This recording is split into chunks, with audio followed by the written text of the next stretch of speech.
એક જ કિરણને બે અલગ નામ હોઈ શકે? કિરણ ઓ એને કિરણ એ ઓ કેમ ન લખી શકાય? આ નાનો ફરક જ પરીક્ષામાં માર્ક્સ અપાવે છે. જો તમારે પણ આવા પ્રશ્નોના જવાબ જાણવા હોય તો આ વિડીયોમાં અંત સુધી મારી સાથે બની રહેશો.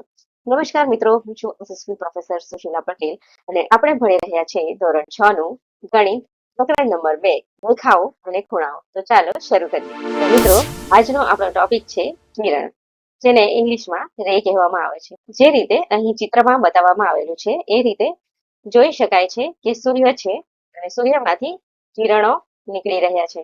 અલગ અલગ દિશામાં કિરણો નીકળે છે. એ જ રીતે અહીં ટોર્ચ બતાવવામાં આવેલી છે. તો મિત્રો, તમે ટોર્ચ જ્યારે ચાલુ કરો છો અને એમાંથી પ્રકાશ જે નીકળે છે એ કોઈ પણ એક દિશામાં, ચોક્કસ દિશામાં, જે દિશામાં તમે ટોર્ચને ફેરવો છો એ જ દિશામાં એ પ્રકાશના કિરણો ફેલાય છે. વિચાર કરો, સૂર્યમાંથી પ્રકાશ કેવી રીતે આવે છે?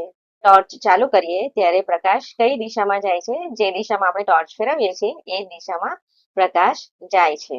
આ બંને આપણને કિરણનો ખ્યાલ આપે છે.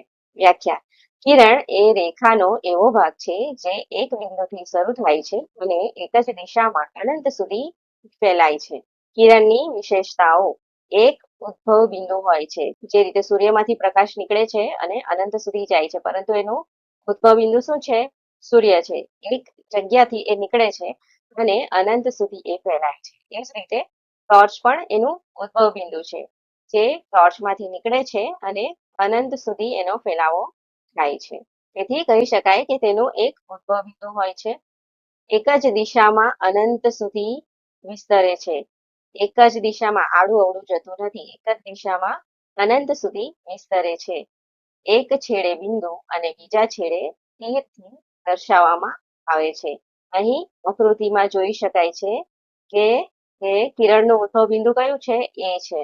અને પી માંથી પસાર થઈને અનંત સુધી આગળ જાય છે. એને એક છેડે તીર દર્શાવવામાં આવે છે અને બીજા છેડે બિંદુ દર્શાવવામાં આવે છે. આકૃતિ 2.3 માં એક ઉદ્ભવ બિંદુ છે, જ્યાંથી એ નીકળે છે, એને ઉદ્ભવ બિંદુ કહેવામાં આવે છે. અને બીજું એ કિરણના માર્ગ પરનું બિંદુ P છે.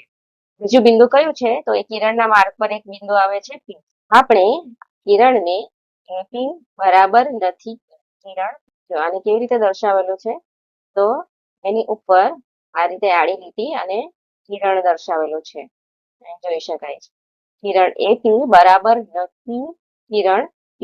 એટલે કે આ કિરણ જે છે એ થી શરૂ થઈને P સુધી જાય છે, પરંતુ એને આપણે P દર્શાવી શકીએ નહીં.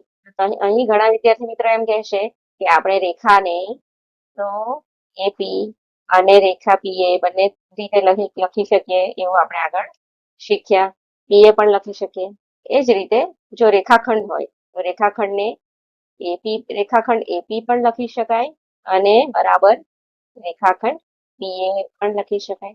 પરંતુ કિરણને કેમ આ રીતે નહીં લખી શકાય? કારણ કે AP જે છે, રેખા AP, એ કઈ રીતે થશે? રેખા AP એ બંને બિંદુમાંથી પસાર થાય છે. એક બિંદુ અહીં છે A અને બીજું બિંદુ P. અહીં આ રીતે દર્શાવી શકીએ. આ છે રેખા, જેનું કોઈ ઉદ્ભવ સ્થાન હોતું નથી. એ અનંત સુધી વિસ્તરે છે બંને દિશામાં. તો આપણે એમ નહીં કહી શકીએ કે P થી શરૂ કરીને A સુધી જાય છે, અથવા તો એ પણ નહીં કહી શકીએ કે A થી શરૂ કરીને P સુધી જાય છે. એ આ બંને બિંદુ A અને P માંથી પસાર થાય છે. આપણે એને બંને રીતે બંને બિંદુમાંથી પસાર કરી શકીએ. એક તો આ P તરફથી A તરફ લઈ જઈ શકીએ અને A તરફથી P તરફ પણ લઈ જઈ શકીએ. તો આપણે એ રીતે દર્શાવી શકીએ કે રેખા AP બરાબર રેખા PA. અને એ જ રીતે રેખાખંડને કેવી રીતે દોરવામાં આવે છે? તો રેખાખંડ એક બિંદુથી શરૂ કરીને બીજા બિંદુ પર અટકી જાય છે.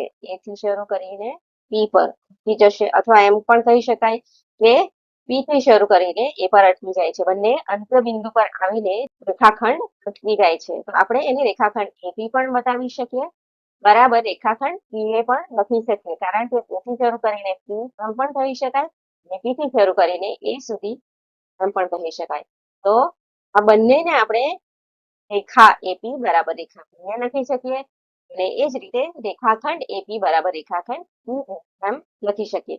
પરંતુ કિરણને કેમ એ રીતે ન લખી શકાય? કારણ કે કિરણનું એક ઉદ્ભવ બિંદુ છે અને બીજું એનામાંથી એ કિરણમાંથી પસાર થઈ. કિરણ P થી શરૂ નથી થતું, કિરણ A થી શરૂ થાય છે. તેથી કિરણ A થી એમ લખી શકાય.